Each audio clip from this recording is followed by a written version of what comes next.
감사합니다. 우리가 이제 신학 공부를 하는데 사실상 신학의 이제부터는 지난번에는 총괄적으로 우리가 12강좌를 통해서 조직신학의 서론을 공부를 했고 이제는 좀 더 본격적으로 우리가 신론에 대해서 공부를 하겠습니다. 우리 사람들이 신론, 다시 말하면 하나님에 관한 이 교리, 진리를 공부한다는 것은 참으로 신비적이고 어려운 공부입니다. 그럼에도 불구하고 우리는 성경을 통해서 주어주신 말씀대로 가야 합니다. 그래 대강을 이제 우리가 신론을 어떻게 공부를 할 것인가. 1차적으로는 우리가 하나님의 존재 증거에 대한 것을 공부를 해야 합니다. 그런데 그러기 전에 주제가 우리가 신학에서 신론 그러게 되면은 The Doctrine of God, 그래서 하나님에 대한 교리 이렇게 이야기를 해야 합니다. 그런데 그 다음에 and His creation, 그러니까 하나의 working, 그의 사역. 그런데 그의 하나님의 사역의 대표적인 것이 창조로부터 시작되거든요. 그렇기 때문에 여기에 우리가 크게 분류를 하게 되면 하나님에 대한 것과 그의 사역 이렇게 돼야 합니다. 그런데 이걸 좀 더 구체적으로 하기 위해서 The Doctrine of God, 하나님에 대한 교리, 진리, 이 신학에서 그 다음에는 가서 His creation, 그러면 창조로부터 시작해갖고 그의 사역이 이루어지기 때문에 여기서 창조 이렇게 되겠습니다. 그래서 우리말로는 하나로 묶어서 신론, 즉 하나님에 대한 대화를 이렇게 나오겠지요. 그런데 거기에 첫 번째 우리가 하나님 그러게 되면 먼저 우리가 하나님이 계시냐 안 계시냐, 하나님의 존재에 대한 문제가 먼저 논의가 되어야 합니다. 그래서 정말로 하나님 계신가, 이러한 문제는 우리가 논리학에서도 많이 논의가 되는 일이고, 특별히 철학적 의미에서 이 신의 존재론에 대한 문제는 1차적으로 우리가 논의가 되어야 합니다. 우리가 아는 대로 일찍이 그리스의, 헬라의 그 소크라테스 제자 플라톤, 또 플라톤의 제자 아리스토텔레스, 그러면 이 플라톤에 의해서 공화정치라고 하는 책이 시작됐고, 그 다음에 이제 아리스토텔레스에 의해서 형이상학이라고 하는 책이 시작됐습니다. 그 책 가운데 무엇이 있었는가 하게 되면은 그 신에 관한 논의입니다. 소위 그 argument about God, 이 신에 대한 어떤 그 증거 또는 이 theory 또는 이제 학문적인 또는 사상적인 무엇인가에, 여기에서부터 시작돼 가지고 우리가 서양 철학사를 보게 되면은 그 플라톤의 공화정치 안에, 또 아리스토텔레스의 형이상학이라고 하는 책 안에, 거기에 참 우리 사람들의 입장에서는 생각하지 못할 신에 관한 논의라고 하는 이것이 있었다는 것. 그래가지고 이제 이러한 그 어원적 근거를 중심으로 해가지고 그 다음에 이제 종교개혁 때에 특히 멜랑톤, 주인글리 이분들에 의해서 본격적으로 신에 대한 이 논의, 신에 대한 이 개론, 이런 문제들이 나와가지고 이것이 점점 조립이 돼서 합성시키고 신학이라는 논의가 나왔습니다. 그러면 이제 얘네들도 좀 증거한 바가 있습니다만, 신학이라고 하는 용어 자체가 theology, 우리가 하면 영어로 theology인데 이것이 영어가 아니라 헬라어의 합성어다. 헬라어의 합성어라는 것은 그 데오스라 그러면 하나님 되겠죠. 그 다음에 이제 로고스, 우리가 로고스는 말씀, 근데 지혜, 지식, 이러한 어원적 뜻을 가지고 있습니다. 그런 거로 우리가 신학 그러게 되면 하나님에 관한 학문, 그래서 우리가 영어로 지금 표기할 때 theology인데 이 theology가 바로 하나님에 관한 학문의 헬라어의 합성어가 되어가지고 주어진 게 신학이다. 특별히 제가 누누이 이야기한 대로 이 신학이라는 단어 자체가 세계의 종교가 많이 있습니다.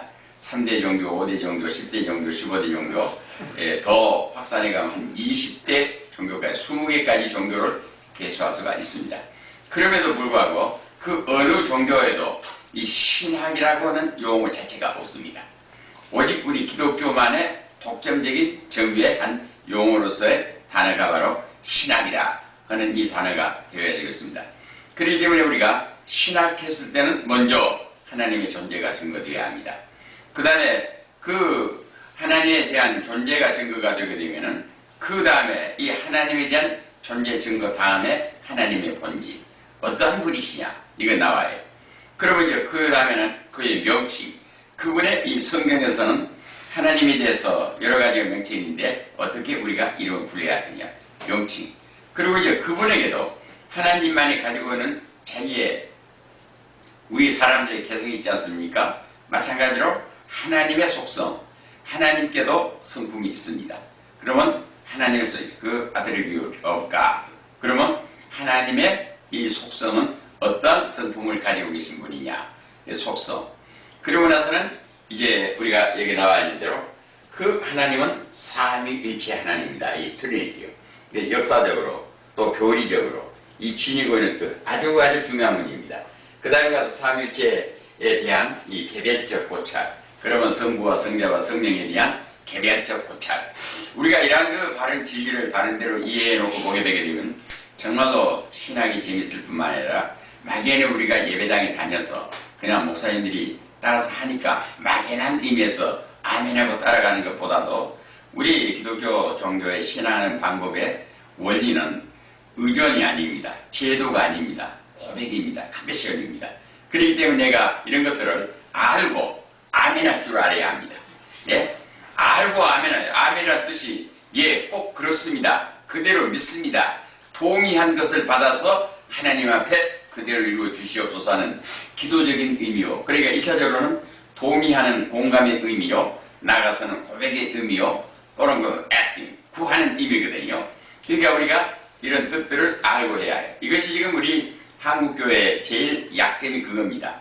교인들이 그런 그 우리가 찬송도 부르고 기도도 하고 사도신경도 하고 주기도문도 외우고 또 일하면서도 알지 못하고 시키니까 무조건 따라서 그러니까 형식으로는 잘하지만 진실한 자기의 고백이 아닌 것이지. 그러나 우리 기독교 종교의 가장 옳은 방법은 컨페션, 고백입니다. 그러니까 우리가 마태복음 16장 16절에 가면 예수님께서 제자들에게 사람들이 나를 누구라고 하더냐. 이거는 하나의 지식적인 요구를 구하는 말씀이 아니라 예수님을 향한 관계성의 고백입니다. 하나의 컨페션. 그러니까 믿음이라는 것은 지식이 아니고 고백이 전이가 되어야 해요. 고백을 하기 위해서는 바른대로 알아야 해요. 바른대로 알아서 나의 양심과 나의 지식과 나의 모든 것이 그대로 고백하고 들어가서 믿음이 성립이 돼요. 그렇기 때문에 우리가 이 하나님에 대한 것들을 먼저 바른대로 해야 하는데 마지막에 그 삼위일체 교리에 대해서는 우리가 좀 더 진지한 시간을 거쳐가지고 많은 공부를 해야 합니다. 그래서 삼위일체는 강좌를 두 강으로 나눠서 이렇게 앞으로 진행하도록 하겠습니다. 그런데 먼저 드릴 것은 이 하나님의 존재를 어떻게 증거할 것이냐. 하나님의 존재 증거의 방법이 두 가지가 있습니다. 하나는 이성적인 증거의 방법이 있고 하나는 성경적인 증거의 방법이 있습니다. 우리가 말한 대로 성경적인 증거의 방법은 우리가 아는 대로 쉽습니다. 왜 그러냐? 성경이 말씀하고 있기 때문에. 그러나 성경에서 말씀하고 있는 것은 하나님의 존재를 증거하는 책이 아닙니다. 이미 존재하신 하나님이 선언합니다. 그래요. 프로클레이션. 바로 선포하시고 들어가거든요. 또 디클레레이션. 그래서 선포하시고 들어가요. 존재하신 하나님이 계신 걸 전제로 하고 선언하고 들어와요. 그렇기 때문에 성경에서는 존재를 증거하는 것이 아니고 바로 계신 하나님이 선포하시고 들어와요. 여기에 비해 가지고 우리가 이성적인 존재는 이 증거는 이 아르멘트 바로 이 reason 우리의 그 이성을 통해서 인격적으로 우리가 신의 존재를 증거한다는 이걸 우리가 이성적인 증거라고 하는데 여기에는 우리가 수없이 많이 있습니다. 그러나 수없이 많은 가운데도 이것을 정리해서 얘기하면 첫째는 존재론적 논증입니다. 존재론적 논증이 첫 번째 증거가 되고 두 번째는 이제 우주론적 논증입니다. 그 다음에 이제 세 번째는 목적론적 논증입니다. 네 번째는 도덕적 논증입니다. 다섯 번째는 이 역사적 논증입니다. 그 다음에 이제 마지막으로 경험적인 논증. 그러니까 우리가 하나님의 존재를 이성적으로 증거하되 이 하나님이 계신다고는 그 존재 증거를 이성적으로 첫째는 우리가 존재론적, 모든 건 존재하기 때문에 존재 자체를 가지고 우리가 하나님에 대해서 증거할 수 있어야 해요. 그 다음에 이제 이 우주, 우리가 유니버스, 이 우주라고 있지 않습니까? 그렇기 때문에 우주론적 논중에서 하나님의 존재를 증거하고, 그 다음에 존재는 목적을 갖습니다. 그렇기 때문에 목적론적 논중. 그 목적에, 특히 우리 사람들은 윤리, 도덕이 있지 않습니까? 그러니까 도덕적 논증. 그러고 나서는 히스토리컬 아르멘트 그럽니다. 이건 역사적으로 우리가 지금까지 우리 인류 역사가 내려오면서 역사 속에서 하나님이 존재하신다는 것을 읽지 못했다고 하면은 우리가 바른대로 이해를 못하고 있다는 말이 되겠습니다. 그렇기 때문에 우리가 역사만은 가장 진실한 정의라는 걸 알고 있습니다. 아무리 세상이, 시대가 어떤 힘에 의해서 지배를 받고 한 그 이슈, 붐, 유행 이런 것이 많이 우리에게 작용했다 할지라도 역사는 분명히 흘러간 다음에 역사는 진실을 말합니다. 정의를 말합니다. 참을 말합니다. 그러면 그 역사가 그렇게 바른대로 증거해준 이유가 무엇인가? 그래 우리가 역사적인 것. 그리고 나서는 우리 모든 사람에게, 개인에게 다 하나님과의 관계, 내가 하나님을 믿게 된 신앙을 고백하게 된 것은 제일 첫째 하나님을 인정하기 때문에 이 하나님에 대한 이 지식을 갖기 때문에 고백하고 들어와요. 이런 것들을 우리가 정리해서 어떻게 하나님의 존재를 증거할 것인가. 그래서 이 이성적 신의 존재를 증거한다는 이것은 하나의 가정적 유추에 의한 논리 또 인식, 이렇게 우리가 얘기를 해야겠습니다. 왜 그러냐면은 이거는 그럴 것이다. 그럴 것이다. 이거 하나의 가정치입니다. 그러니까 우리의 추론에 의해서 우리가 어떤 그 존재를 보았을 때, 우주를 보았을 때, 이 존재 자체한 목적을 보았을 때, 이 도덕을 우리가 추구하는 그 이유를 보았을 때, 여기에는 분명히 그럴 것 같다. 하나님이 계실 것 같다. 그렇기 때문에 우리가 이성적 신의 존재를 증거한다고 하는 것은 하나의 유추적 추론에 의한 가정의 이 개념 또는 인식에서 나오는 답이기 때문에 확실한 것이 아닙니다. 그러나 이제 성경은, 이 다음에 가서 성경은 계신 하나님을 전제하고 확실히 하나님이 계시라. 바로 하나님이 이렇게 하신다. 그래서 이제 그 구체적인 내용은 삼위일체 교리에 가서 우리가 믿는 하나님은 바로 이렇게 지금 현실적으로 우리에게 이렇게 접근해서 하고 계신다. 이걸 우리에게 말해주겠습니다. 그러면 이제 첫 번째, 우리가 존재론적 논적을 이야기했는데, 이 존재론적 논리라고 하는 것은 우리 관련 속에서 하나님을 찾는 이것을 우리가 존재론적 논리라고 합니다. 다시 말하면 존재라고 하는 것은 근본의 존재, 원리의 존재, 다시 말하면 원인의 존재가 있었기 때문에 이 존재가 발생될 수 있다 이 말이에요. 아마 조금 이 비근한 예로서 아마 우리가 그 부모를 알지만 아버지를 보지 못하고 이 세상에 태어난 애기를 유복자라 그럽니다. 그리고 또 우리 한국에는 지금 많은 그 고아원들이 있어가지고 이 사생아들이 많이 집단 수용돼 가지고 나옵니다. 그러면 그 아이들이 이제 자기가 이제 어렸을 때는 그냥 수용해서 길러준 대로 양육을 받고 자라 나오지만은 이 다음에 큰 다음에 자란 다음에 그 아이들이 생각할 것입니다.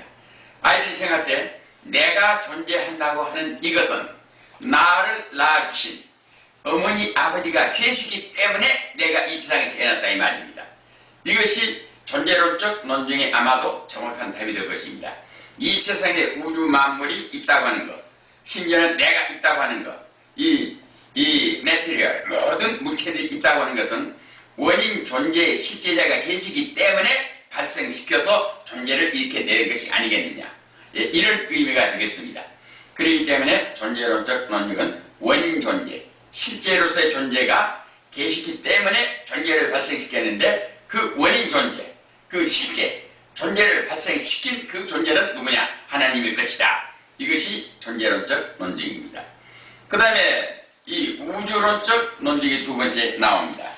여기 이제 책을 가게 되면은 우주론적 논증이 나오는데 이 물질적인 우주는 상호작용하는 소위 체계를 가지고 드러나고 있는데, 우주의 부분은 한 단위로 형성이 되어 있지만 모든 우주라고 하는 것은 질서가 정연하게 있습니다. 또 상호 의존적인 관계를 가지고 있습니다. 그러니까 우리가 이 우주의 전체를 보더라도 이 우리가 우주 전체를 가지고 하나의 물질적인 형식의 표현할 때 하나의 별, 그렇게 이야기하셨습니까? 그러면 태양도 하나의 별이고 지구도 하나의 별이고 별도 별이고, 우리가 이제 우주에 대한 모든 것을 틀어서 이야기할 때 하나의 별로 분류하고 우리가 보지 않습니까? 그런데 이 별들이 어느 한 가지도 그대로 딱 고정적으로 있는 건 하나도 없어요. 전부가 움직여요. 움직인데 이것은 두 가지 우리가 우주 천문학에서 자전과 공전. 그 자전이라 하면 그 자리를 잡아가지고 이게 움직입니다. 다. 그리고 이제 공전은 우리가 이제 해를 중심으로 해가지고 2008년 상반기까지는 우리가 위성이라 하게 되면 우리 지구로부터서 시작해갖고 지구가 있고 달이 있고 그 다음에 이제 해왕성, 매왕성, 동왕성 뭐 이렇게 해나가지 않습니까? 그걸 9개를 했는데 이제 천문학에서 3개를 더 추가해서 발견해가지고 2008년도에 12개로 통일이 돼서 태양을 중심으로 한 위성은 12개다. 이렇게 학설이 정해져 있습니다. 그러면 이 모든 우리 지구를 중심으로 한 위성을 비롯해서 모든 별들이 움직입니다. 다시 말하면 이 우주, 이 유니버스라고 하는 우주 전체의 것들이 다 움직이고 있습니다. 움직이는데 움직인다는 것 자체가 무질서로 만약에 움직인다 그러면 존재할 수가 없으면 다 충동해서 박살나버릴 것이에요. 그런데 다 움직임에도 불구하고 자전하고 공존하는데 자기 배려와 질서. 우리가 하나님은 섭리에 가서 이 다음에도 나옵니다만은 하나님께서는 섭리가 통치의 방식인데 하나의 질서를 주시고 법을 주셔가지고 어긋나지 않도록. 그러니까 밤이 되고 낮 되고 가을 되고 겨울 되고 해가 뜨면 밝고 해가 지면 어둡고 전부가 하나님의 이 지신 세계의 질서의 법입니다. 마찬가지로 이 우주라고 하는 것은 존재 자체가 성호의 관계성, 이 의존적인 관계성을 가지고 존재한다 이 말이죠. 그러면 이것이 자연적인 발생의 존재가 아니라 분명히 이것들을 만들어서 이렇게 하게 하신 분이 계신데 그분이 하나님일 것이다. 이래서 우주론적 논중에서 이 상호 의존적인 관계를 가지고 움직이게 되어 있는데 바로 이것을 이렇게 만드신 분이 설계하신 분이 계시기 때문에 저것이다. 그러므로 그분은 하나님 것이다. 이 말씀이요. 그 다음에 이제 세 번째가 목적론적 논증인데 이 목적 논증이라고 하는 것은 모든 존재는 소위 인간으로서의 존재는 목적을 갖는다는 말이죠. 그런데 이거 참 묘합니다. 제가 우리 신학생들에게 물어보기요. 이 세상에 뭐 달라고 태어났습니까? 어떤 목적을 가지고 태어났습니까? 물어보거든요. 그러면 본인 자식이 모릅니다 그래요. 그러면 기왕이면 나를 낳죠. 엄마한테 한번 물어보죠. 엄마 왜 나를 낳죠? 왜냐하면 내가 존재한다 그러면 나의 존재의 목적에 대해서 알고 싶다는 마음, 본능적인 하나의 요구 될 수 있지 않아요? 그럼 엄마 나를 왜 낳지? 무슨 목적을 가지고 낳지? 그러면 엄마들 대답은 모릅니다. 모르게 한다면 나놓고 보니까 네가 낳지. 내가 너를 꼭 낳으라고 해서 낳느냐? 그냥 목적이 없습니다.